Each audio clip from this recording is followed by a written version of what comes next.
Report from Battlefront in Burma, CCP supporting tyranny and slaughter of civilians. Commentary. The sound of explosions was constant, some distant and unnerving, others so close you could feel the hot wind from the blast and the deafening roar that followed. The resistance soldiers and I hunkered down in the bunker. With eyes and ears glued to the sky, the soldiers were tasked with preventing government forces from crossing the bridge and slaughtering the civilian population. But for most of the day at the Battle of Paong, both the soldiers and this journalist were focused on staying alive. Overhead, Chinese jets crisscrossed the sky. After several missions in country, I had learned to listen for the change in pitch. They always dive before dropping bombs or strafing the ground with autocannons. In Burma, everyone is aware of this. Every soldier and civilian has been drilled on how to react to airstrikes, which are a constant feature of daily life. Most schools have been closed since the 2021 military coup that plunged the country into civil war. In resistance-controlled areas, makeshift schools are all equipped with bunkers, and posters hang on trees instructing children what to do during an airstrike and warning them never to play with unexploded bombs or landmines. Children attend school in shifts, with classes broken into small groups at different locations to reduce the risk of mass casualties when the school is inevitably targeted. Schools, temples, churches, and hospitals have become favored targets of the military junta, known officially as the State Administration Council. Recently, the SAC rebranded itself as the National Security and Peace Commission, but there has been no change in tactics. In May, 22 people were killed in a school bombing. Over the last 4 months, I personally responded to 2 hospital attacks and 2 school bombings, one of which was hit with 2 500-pound bombs. Chinese drones are harder to predict. They sound very much like motorcycle engines, flying extremely high and then suddenly appearing directly overhead, raining down 40mm grenades and mortar shells. The resistance has only a limited number of drone jammers for defense. Still, the Chinese technology provided to the junta far exceeds the capability of the jammers that the resistance is building in jungle camps. Shortly after gaining independence from Britain in 1948, Burma was meant to be a union where all 135 ethnic minorities would have fair representation. Instead, the Bamar ethnic majority, which makes up about 68% of the population, quickly dominated political and military power. Almost immediately after the British left, the military began a campaign of repression against the ethnic minorities. That same year, the Karen National Union took up arms, soon joined by the Karenni, Shan, and numerous other ethnic groups. The Bamar and much of the educated population in the central regions also opposed military rule.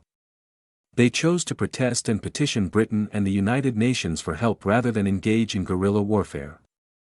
In 2021, when the military junta nullified a popular election and ousted National League for Democracy leader Aung San Suu Kyi, the people once again took to the streets in protest as they had for generations. This time, the government not only opened fire on demonstrators but also unleashed modern surveillance and digital repression tools manufactured by Huawei and Hikvision. These Chinese systems were used to monitor, suppress, and track the population and arrest protest leaders. Chinese-made digital ID systems allowed the junta to block financial transfers to resistance forces and displaced civilians, as well as to prevent people the regime considered threatening from leaving the country. It is estimated that since the coup, there have been more than 6,000 extrajudicial killings and more than 28,000 arrests. Last year, the junta implemented mass conscription for men ages 18 to 35 and women ages 18 to 27. Using Chinese digital tools, the junta can track and locate those of conscription age and prevent them from escaping the country. Before the junta shut down the internet, images went viral showing government forces killing unarmed protesters. Revolution spread quickly from the ethnic jungle states into Yangon, Mandalay, and central Burma, as even the urban Bamar majority realized there would be no outside help and that they would have to fight to reclaim their country.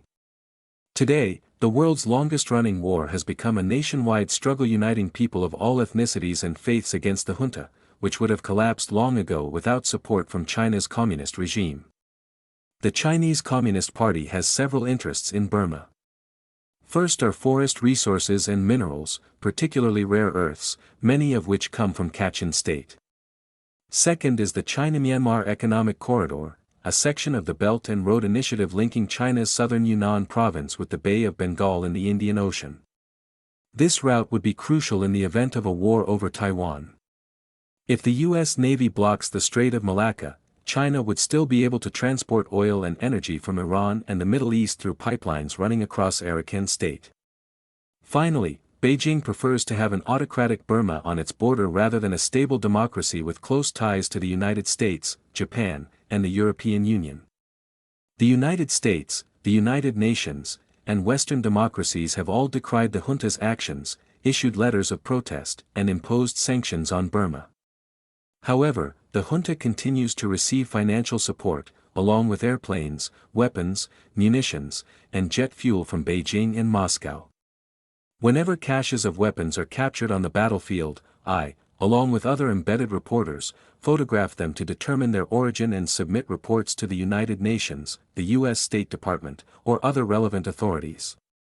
A significant percentage of the small arms, copies of AK-47s and RPG launchers, are made in China. But small arms are not the primary issue. The real problem is the jets and the jet fuel. The resistance has no aircraft and no anti-aircraft weapons at all. With Chinese backing, the junta enjoys total air superiority, giving it the ability to kill anyone, anywhere, at any time. And tragically, the junta is largely targeting civilians. According to estimates from the Office of the United Nations High Commissioner for Refugees, or UNHCR, there are now more than 3.5 million displaced people in Burma, forced into camps for internally displaced persons. Because these IDP camps are located inside Burma, they have no UN or international protection and are bombed regularly. On September 1, for example, an IDP camp was struck by Chinese jets, leaving 3 people injured, including children. The Battle of Paong in mid-August demonstrated how complete the junta's control is, thanks to CCP support. After spending hours at the front line, realizing there was little that could be done against the junta's air superiority, I headed back to the casualty collection point nearly a mile from the fighting.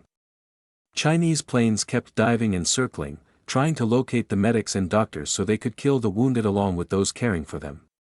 Hidden in the jungle under a drainage ditch, the medical team worked frantically to save lives, often meaning a battlefield amputation of a leg shattered by a Chinese landmine.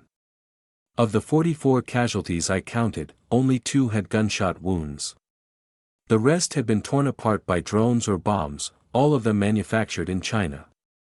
After 2 fierce days of fighting and heavy losses, the resistance forces fell back, regrouped, and vowed to retake Paong another day.